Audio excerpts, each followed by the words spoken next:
Hey everybody, it's Jason Blaha here, and it's time for part 2 of the Q&A, so let's go ahead and get this started. First question.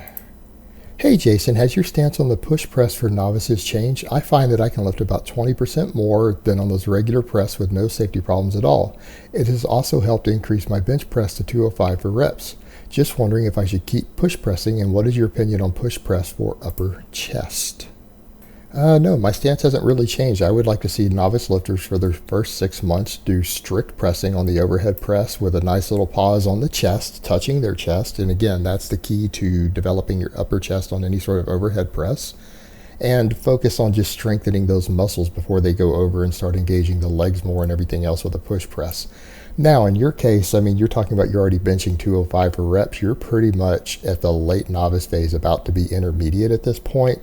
So, I mean, you've been push pressing already. It's already carrying over to your bench press. Keep doing what you're doing. But yeah, generally, I'd like to see 6 months of strict overhead pressing before any of the novices go over to the push press, just because I think they're less likely to hurt themselves. They're going to develop a stronger overall shoulder girdle early on in upper chest and everything, and it'll help them get there. Now, as far as the push press for the upper chest, yeah, it can totally build the upper chest.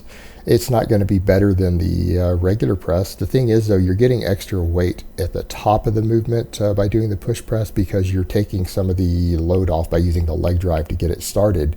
But you're still having to incorporate the upper chest and everything on the push press. It's just because you're using a slightly heavier weight.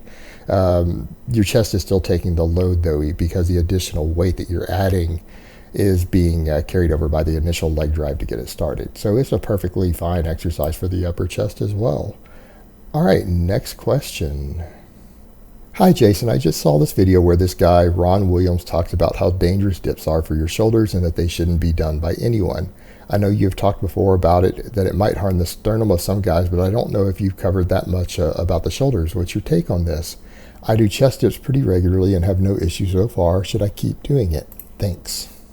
Yeah, they're potentially risky if you go all the way down, and that's the whole point of, if you're going to do weighted dips, you need to build up to weighted dips gradually. You need to learn to film yourself so that you can see where you're parallel at, because what you don't want to have happen is to go below parallel to where your shoulder joint goes below the elbow, because going too deep on the weighted dips is what hurts your shoulders over time. But generally, most dip stations have foot things to where if you start to go too low, you can just put your feet over and stop yourself. I mean, it's like any other exercise. You have safeties in place to keep you from getting hurt. That's like saying, the bench press is dangerous because you can get pinned under it. Well, you can, but that's why you have spotters, and that's why they even make competition benches with safeties to help catch the weight, or people can even bench press inside of a power rack. So the whole thing with dips is that you have little side things where you can just spread your legs and put your feet there if you start going too low. But going too low on dips is where the risk is. And I've got people on here, and I would do weighted dips every now and then, and I have videos up. I do them more on Instagram than I do on YouTube these days as far as my training goes. And a lot of people don't seem to know that I still put training stuff up on Instagram, just not YouTube, because people don't seem to enjoy it that much here, because I don't do anything different. I'm an advanced lifter. I'm older. My strength doesn't really go up much, and I don't really do more than about 5 exercises. So yeah, people get bored with it, but people will do that with me. You're not going deep enough. I'm like, I'm going to the perfect depth to avoid injury. It's like, you guys are going to get hurt if you think people are supposed to go a lot deeper than that. So it's about not really going below parallel if you want to protect your shoulders. So it's just about knowing the safe range of motion on the exercise. All right, next question. How can one not lose progress if they contract a bad cold and have 101 to 102 fever for a few days? I have always had problems with appetite and putting on weight, even if I eat ferociously and do full body 4 times a week. I get sick once every 12 to 18 months and will not go to the gym and have no appetite for the few days I'm sick. Is there anything I can do during that time period to help minimize losses in strength and progress? Thanks. All right, brother, a couple things to point out here. Number one, if you're a hard gainer, like you're saying, and to me a hard gainer is an undereater. It's someone who struggles to get enough food in to gain weight. You might not want to be lifting 4 days a week on full body. You might want to cut back to 3, because it's very unlikely that you're going to see very much, if any, additional gains in muscle mass from that 4th day. You might see some neural efficiency, like if you're strength training and power training with really low reps, you might see some improved motor unit learning and neural efficiency, neuromuscular efficiency from that 4th day, but very, very little, if any, in the way of additional muscle gain. So you might want to consider cutting that out. Just as a little side note here. Now, as far as the other thing goes, the best thing you can possibly do if you're sick and you want to keep your gains, keep your protein intake high. Get protein in, get plenty of vegetables in, make sure you're getting enough nutrition, and sleep. Get as much rest as you possibly can. Keep your stress levels low. Rest, heal, stay in bed if at all possible. Obviously, if you have a job or school, you have to go to that. But don't overexert yourself and get to bed sooner rather than later. Get as much sleep in as you possibly can for those days, and let your body heal and rest. Because if you're worried about muscle loss and tissue loss, well, burning less calories by sleeping is going to help you maintain it. Also, by sleeping, you're going to recover better, heal better, and you're going to be able to get back in the gym sooner. So rest, sleep, relaxation, and getting in nutrition and getting in protein is the best thing you could possibly do right now to help with that. All right, next question. Can someone develop the same muscle hypertrophy using high bar squats versus low bar squats at a lower weight? All right, pretty simple answer to this one. The answer is yes, and here's what you need to think about with these things. Some guys are going to go, well, I'm using less weight, so I'm going to get less muscular development, but that's not necessarily true, because the difference is only around 5%, first of all. At best, the top lifters who do both lifts can only lift about 5% more at the most on the low bar squat versus the high bar squat. So 5%, like if you're a 400-pound high bar squatter, you're only going to be a 420-pound low bar squatter, because that's 5%. And that's been looked at pretty closely over the years by a lot of powerlifting coaches. It's about 5%. So you're talking, again, 20 pounds difference for a 400-pound squatter, if even that. So again, you're talking about just getting a competitive edge by going to low bar. But the thing is, with the high bar squat, you can go deeper. You can go through a longer range of motion. And so think about it from that perspective. If you're moving the weight a few more inches, even though it's up to, say, a 3 to 5% lighter weight, but you're going through several further inches, your total work done per rep is pretty similar. And it's the work done per rep that creates that tension.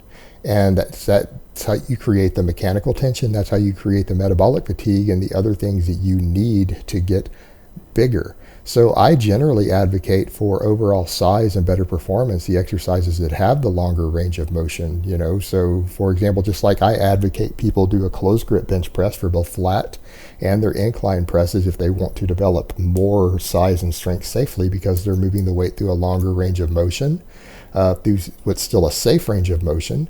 Therefore, they're doing more total work if they were to do the same rep with the same weight, because they're moving the weight further. Same thing, conventional deadlifts, and sometimes I recommend for size guys do slight deficit deadlifts, again, just to add to the range of motion further with a slightly lighter weight.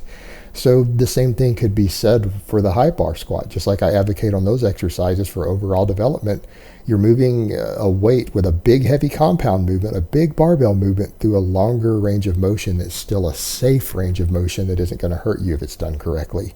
So that's actually fantastic for hypertrophy, because you're able to get away with a slightly lighter weight through a longer range of motion for better overall mobility and safe muscle development. Because you've got to remember too, getting bigger, a big part of it is about remaining injury free and not hurting yourself over time. And these exercises allow for better mobility because of the greater range of motion utilized.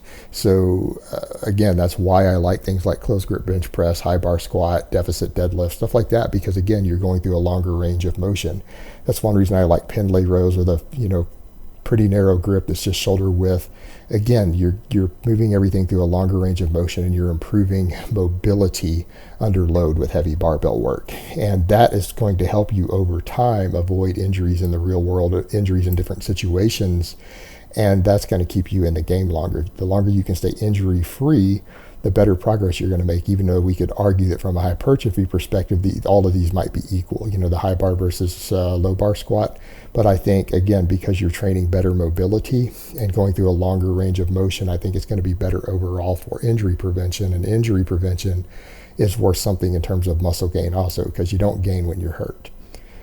All right, next question and last question of the week. Is there no way fat-free mass index can ever be wrong, and there is somehow just a genetic freak out there who has an index that exceeds the natural limit? All right, for those who aren't familiar with this, and I'm sure if you watch my channel regularly, you are, brief summary, it's generally accepted that a fat-free mass index of 25 for someone who's under 10% body fat, who's ultra lean, is generally going to be the natural limit. And that is going to be for the very genetically gifted. Most drug-free lifters are going to struggle to hit 24. Again, the example I've used previously is Eric Kelms. He's still under 24, natural pro, a decade of training, PhD in nutrition, did his PhD basically on bodybuilders. And with all his knowledge and all his years of training, he still sits under 24 on the fat-free mass index chart. Again, while having a fantastic knowledge, because he's not genetically gifted, he's going to be limited. It's the freaks that hit 24 and a half, 25, things like that. Now, is it hypothetically possible for an individual out there to surpass this? The answer is yes, but you're talking about winning the lottery, essentially. You're talking about 1,000,000 to 1 genetics.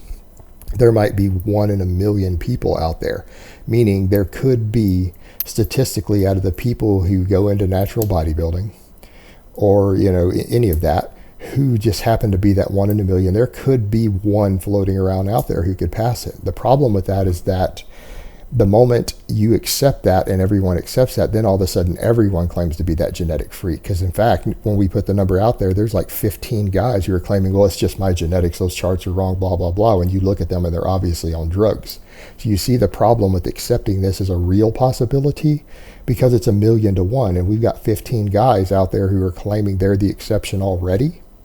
When you look at them and you can tell they're clearly on drugs. So people are just going to lie and use that as, well, I'm that genetic exception. But you know what? At the end of the day, for your purposes, if you find that 1,000,000 to 1 freak, does it mean that he knows any more about training, or that his knowledge is good, or that the products that he's pimping are worth buying? Or is he just as big with just as bad of knowledge oftentimes as the guys who are using the drugs to get there? There's no real difference for comparing him to the average person at the end of the day. And if it's being used to sell products, if it's being used to sell services, when he's not giving you some sort of genetic engineering to get his rare, freakish 1,000,000 to 1 genetics, he's not offering you some sort of gene transplant surgery or genetic engineering. So his products and services are no better than the guys who are using 2 grams of gear, using a gram of trenbolone a week to get the same results. See the problem with looking at it that way? It's still not helpful to you if you were to actually go magically find that freak.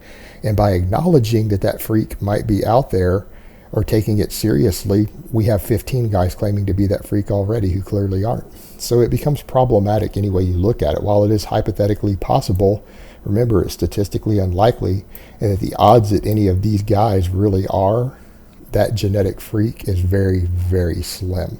And they're all going to claim to be it anyways. All right, guys, but that's really all I have to say on that today. I hope it's been informative, and I will talk to you guys next time.